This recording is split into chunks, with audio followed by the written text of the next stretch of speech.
Hello mga katoto! What's up, what's up? Nandito na naman po kami para i-share sa inyo lahat po ng aming nalalaman or ayon po sa aming mga experience dito sa Canada. Yan. So, ngayon pong araw na ito mga katoto, gusto lang po namin i-share sa inyo kung mga reason kung bakit maraming naghahangad na makapunta dito sa Canada. Maraming nangangarap na mamuhay dito sa Canada. Yan. Magbibigay po kami ng ilang mga reason kung bakit naiinganyo ang mga kapwa nating Pilipino na kami na nandito at mga kapwa nating Pilipino na gusto pumunta dito sa Canada. Yan, mga katoto. So, yan, simulan na natin mga katoto. Pero bago ang lahat mga katoto, kung bago ka pa sa channel namin na RPTV, please subscribe, like, and share sa aming YouTube channel para ma-update ka po sa mga bago namin video. At para ma-notify ka, please click the bell button para ma-notify ka kapag ka nag-upload po kami ng bagong video. So, gumawa po kami ng list ng mga reason kung bakit marami ang mga Pilipino or ibang lahi din na gusto pong pumunta dito sa Canada. Yeah. So, ang unang-una po ay malaking sahod. Yan. Yes. Ganon din ako nung dati. Nung nasa Pilipinas ako, yung vision ko, yung nakikita ko dun sa yung nakikita ko sa Canada, malaki ang sahod. Kasi po nung nag-apply ako mga katoto dito, talagang kinumpute ko. Minimum wage pa yung binigay sa akin noon. Tapos kinumpute ko kung magkano aabutin. Namangha ako noon, mahal. Kasi halos yung kinukumpute mo, 100,000 a month yung sweldo na may income mo, di ba? Versus dun sa a month mo na 12,000 a month lang, di ba? Ganon. Naakit po ako doon, mga totoo. Which is totoo naman, di ba? Oo. Which is totoo naman po na malaki ang sahod dito sa Canada kung i-convert mo sa Philippine money. At saka malaki talaga yung sweldo dito. Ayon sa ating kaalaman. Kasi nung hindi pa tayo nakakarating dito, hindi naman natin alam na meron palang mga tax na binabawas. Hindi kagaya sa Pilipinas, yung sweldo mo talaga. Bibihira yung mga may sweldo na may kaltas, na may tax, bibihira. Pero sa mga normal lang na mga trabahante, as in kung magkano yung sinweldo mo, so yun na yun. Dito, professional ka, or kung anuman klaseng trabaho na meron ka, lahat yun, merong kaltas except yung mga under the table. So, yun nga yung kaya naakit yung mga Pilipino na pumunta dito. Malaki ang sahod. Pero ang realidad po ng buhay nun is hindi mo makukuha buo yung sahod na yun. Marami pang kaltas. Kaya kung makikita nyo doon sa dating yung previous video namin. Kung makikita nyo yung previous video namin, ilalagay po namin sa screen. Yan kung nakikita nyo na yan, panoorin nyo po kung paano yung cost of living dito sa Canada at yung computation po kung saan naabot ang minimum wage. So, para po malaman nyo kung ano yung realidad dito sa Canada. So, ang pangalawa naman po ay yung quality ng pamumuhay dito sa Canada. Dito po is mapayapa talaga. Bakit? Kasi walang marites. wala pong stress sa paligid. Bibihira po yung yung kumakapit bahay. Halos po dito is karamihan work, bahay. Meron man pong gathering, pero bibihira po yun. May mga birthday na uma-attend, pero hindi po kagaya sa Pilipinas na pagdating mo galing ng trabaho, pwede ka nang pumunta sa kanto, makipagkwentuhan, mamaya meron ka nang nakaaway. Dito po wala. Pagka galing mo ng trabaho, o pagka uwi mo sa bahay, bahay ka na lang. Tapos kung papasyal ka, gano'n na lang. Pero yung pagkakabit bahay po talaga wala. As in wala. Yeah. And then, pangatlo po is yung future ng mga bata. Yan. So, totoo po yun. Isa pong reason bakit maraming naiinganyo na pumunta dito sa Canada, ang future ng mga bata. Isa pang privilege ng bata dito, elementary, high school, libre po siya na pag-aaral. Pag magka-college na po ang anak ninyo, ang bata dito, kung merong naipon yung mga magulang, mas maganda. Kung naipon niya yung mga child benefits niya simula nung bata pa ang anak niya, mas maganda. May gagamitin sa pagka-college. Pero kung wala naman po siyang naipon at dumating dito, example, immigrant na po na dito tapos college na agad yung anak niya. Meron na din naman pong privilege na mag-aral dito ang bata. Matapos din, yun po yung tinatawag na loan or yung student loan, mga katoto. Kumbaga, hindi po natin kailangan maglabas ng pera sa bulsa natin na sobrang laki para lang makapag-aral yung bata. Meron pong program yung government dito na pwede mag-aral ang bata ng college through grant or yung scholar or yung student loan. Yun yung kinagandahan dito, mga kapatid. So, ano pa yung snacks natin na ano? At saka, kapag, kunyari, nagtatrabaho ka, kung pinapalagaan mo yung anak mo sa mga daycare o kaya meron kang tao na binabayaran at legal naman yung bayaran ninyo. So, pwede mo siyang i-claim sa tax season yung binayad mo. Kasi, nagtrabaho ka, walang mag-aalaga sa anak mo. So, lahat ng expenses ng anak mo na below 18 years old, pwede mo pa siyang i-claim sa tax during the tax season. Okay. And Next naman po. pang-apat po is yung health benefits. Yun. Para sa akin, mahal, ito yung pinakaunang pangalawa sa reason kung bakit maraming naiinganyo na pumunta dito sa Canada. Yung health benefits po dito. Kasi sobrang useful po, sobrang yung pakinabang po natin dito sa health benefits is malaki. Tulad ng malaking operasyon, yung transplant, yung mga hospitals, yan, yung mga gamot, pwede rin po natin may makaka-claim din po tayo diyan. Pag may insurance. Pagka na-hospital ka, libre. Yung mga hindi po lahat libre, pero sa public na libre po yung pagpapa-hospital, mga katoto. Yan. Sa dialysis, di ba? Libre. Sa pagkikimo, libre. Yan, basta marami po mga operasyon libre. Basta meron ka pong status dito sa Canada. Meron kang except po yung mga tourist visa. Ayan. Mga tourist visa po kasi meron silang hindi sila nabibigyan or nagagrantan ng health insurance or yung tinatawag nila na health card dito sa Manitoba. Yung health benefits, hindi po lahat clear lang po, hindi po lahat nakakakaroon. Yung mga may status po dito at may health card holder, yun po yung mga may privilege na makagamit ng free na benefits dito sa health. And kasi kapag nandun ka po sa Pilipinas, kahit po gaano kakayaman, once na tinamaan ka ng sakit like cancer or like kailangan mong ultrasound, basta yung grabe, MRI, grabeng sakit. Oo, yung mga yon mauubos ka. Totoo po yun. Dito sa Canada, yun yung pinakamagandang nila kasi program. Kasi kahit na simpleng tao ka lang, ordinaryong mamamayan ka ng Canada, same yung yung trato benefits na nakukuha ninyo. Walang mayaman, walang mahirap, same lang. So, yun yung kagandahan po dito sa Canada.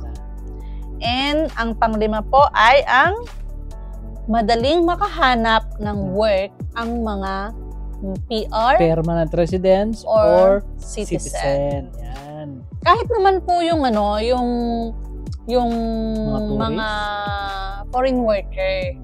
basta available po ang LMIA na tinatawag nila. So, pero yung mga PR at citizen, kahit ano pong work, pwede po silang magtrabaho, basta hindi lang po sila mapili. Maselan. Diba? So, madali marami lang silang dito. makahanap.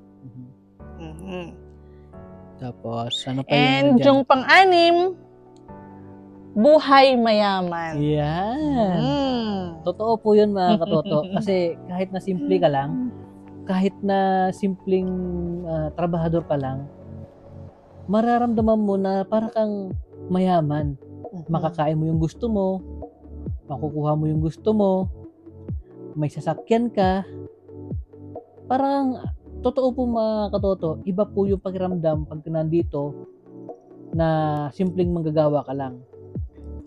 Kahit na ito ay utang. Oo. Kasi dito makakautang ka. Pero pag nasa Pilipinas ka, kapag alam nila na wala kang kapabilidad na magbayad, napakahirap umutang. Kahit nga sa kapitbahay mo, mahihirapan ka pang umutang pambili ng bagoong nyo. Diba? Pero dito, mga katoto, basta okay yung credit history mo, may credit card ka, may trabaho ka, yan.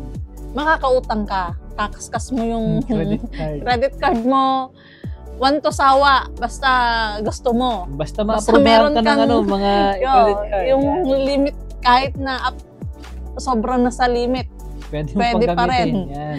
Pero, syempre, meron namang mga may mga may mga consequence din yun kasi kailangan mong bayaran tapos kasi ang sobrang pagkaskas, hindi rin maganda. Ang sobrang limit, yung nagamit mo na yung sobra sa limit mo, syempre additional interest charge na naman yun, additional payment, hindi mo matatakbuhan ang utang mo dito. Yun naman po ang pagkakaiba. Sa Pilipinas, kapag umutang ka kay Beshi, pwede mong takbuhan. Pwede mo sabihin na, okay, mamaya na lang. Pwede mo siyang taguan. Kapag nakasalubong mo, pwede mo siyang liko bigla, di ba? Tabi-tabi po. Pero dito mga katoto, yun. Hindi pwede kasi habang pinapatagal mo yung utang mo, tumataas. Mas lalo kang nababaon sa utang. Yes. Dahil lumalaki yung interest. Para siyang interest ay nag-interest. Ganun siya mga katoto. Pero mararamdaman mo talaga na para kang mayaman. Yung quality ng pamumuhay mo para kang mayaman dito. Yan, mabibili mo lahat ng gusto mo mga katoto. Totoo po yun. Okay. And syempre, ang pang-pito ay ang walang diskriminasyon. Yun ang lalo maganda. Na sa pagtatrabaho dito. Ito yun yung nakita kong mas maganda dito na program nila mga katoto. Yung nakaugalian nila dito.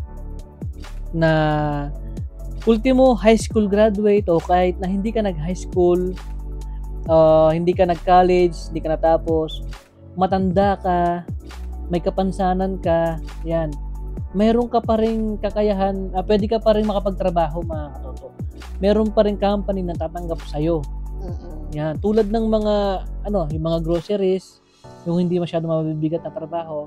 Yan, may nakikita po kami dito, mga matatanda, mga nag-retired na, tapos nag-apply pa ulit ng trabaho, tinatanggap pa po nila mga katoto. Yung mga may kapansanan na talagang minsan naka-wheelchair na lang sila pero nagtatrabaho pa rin sila. Ganun po mga katoto. Ang pangwalo ay kapag sinasabing Canada, ibang-iba talaga. Yan. Ano nga ba ang tingin nila sa mga nandito sa Canada, yung mga nasa Pilipinas? Yung akala nila mayaman ka na, akala nila easy lang yung pera na nakukuha mo. Kaya minsan yung mga pamilya mo, kung makahingi, wagas. Minsan, akala nila kapag hindi ka na nakapagbigay, magagalit na sila sa'yo. Nagdadamot ka.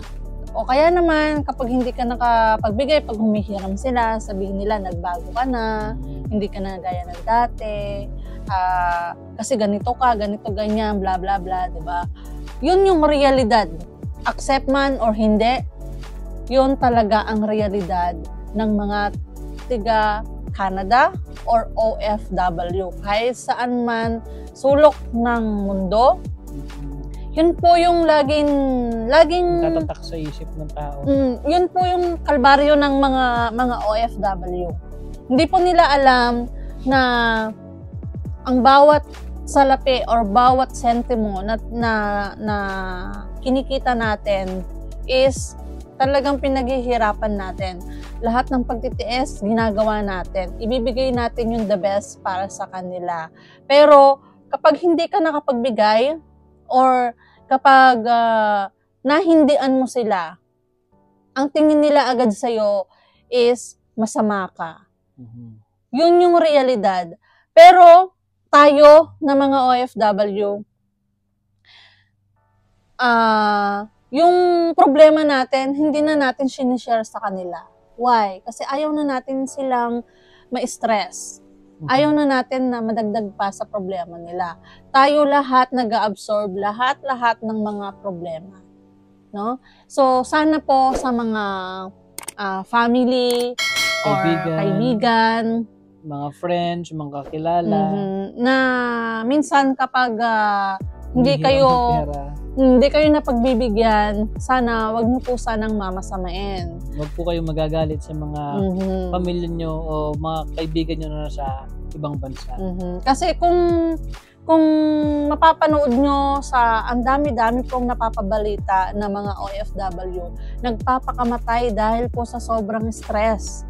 Hintayin pa ba natin na yung mga kapamilya natin na nasa ibang bansa ay gawin ito hanggang sa ma-realize nyo na bakit namin nasabi o bakit namin nagawa. Sana intindihin nyo rin po yung mga kapamilya ninyo na nandito sa ibang bansa. Hindi po biro ang malayo sa pamilya. At dito po kasi sa Canada, talagang same lang ang expenses. Diyan sa atin sa Pilipinas at saka dito. Kumbaga, dollar ang kinikita mo dito, dollar din ang ginagastos mo, mga katoto. Ang kagandahan lang, kapag yung pera namin dito, pinadala namin din sa Pilipinas, malaki yung palit. Pero, yung gastusin namin dito is same lang po diyan sa inyo. So, kung may natitira naman po sa amin, konting-konti na lang. Yun po yung sinesave namin para meron kaming magamit or kahit man lang makapundar kahit na konti para sa sarili namin, para masasabi namin na meron ding napupuntahan yung pagod namin. Kaya sana po mga kapamilya ng mga OFW dyan, sana po intindihin nyo, bigyan nyo po sana ng pangunawa yung mga pamilya nyo. Yung intindihin nyo sila. O yun po mga katoto, yun po yung 9 reason na bakit maraming nangangarap makapunta dito sa Canada. Yan. Kasi akala po nila dito sa Canada is maganda. Madali ang buhay. Makukuha lahat ng gusto. Yan. Which is, oo naman. Tama naman po mga katoto. So ito po mga katoto, babanggitin po namin isa-isa yung mga reason bakit maraming gustong pumunta dito sa Canada. Yung una po ay ang malaki ang sahod. Pangalawa ay yung quality ng pamumuhay dito sa Canada. Yung pangatlo, yung mga future ng bata. Yan. Yung pangapat, syempre, hindi mawawala ang health benefits. Yun. Ang panglima, madaling makahanap ng trabaho. Basta permanent residents at citizen. Yung mga foreign worker, basta mayroon available na LMIA, madali lang din pong makahanap ng trabaho. Yung pang-anim, yung buhay mayaman, yun. kunyari. Buhay Pero mayaman. utang. Yan. Tapos yung pang-pito, yung walang diskriminasyon, yan. kahit na may kapansanan ka, matanda, at hindi ka nakatapagtapos ng pag-aaral. At ang pang-walo ay yung sinasabi nila na iba talaga ang Canada. Means, maganda raw ang buhay Canada. Iba yung pakiramdam pag nasa Canada. Okay mga katoto, sana po may napulot po kayo na aral sa aming simpleng video na to. Sana ma-inspired po kayo kung paparating po kayo dito sa Canada or nagbabalak po kayo na pumunta dito sa Canada. Yan. Maraming salamat po sa pagsuporta at pag-aabang na aming mga bagong video. Please subscribe, like, and share sa aming YouTube channel and click na rin the bell button para ma-update ka sa aming mga bago naming mga video. Okay. Okay mga katoto, God bless see you po. next video. God bless. Bye-bye.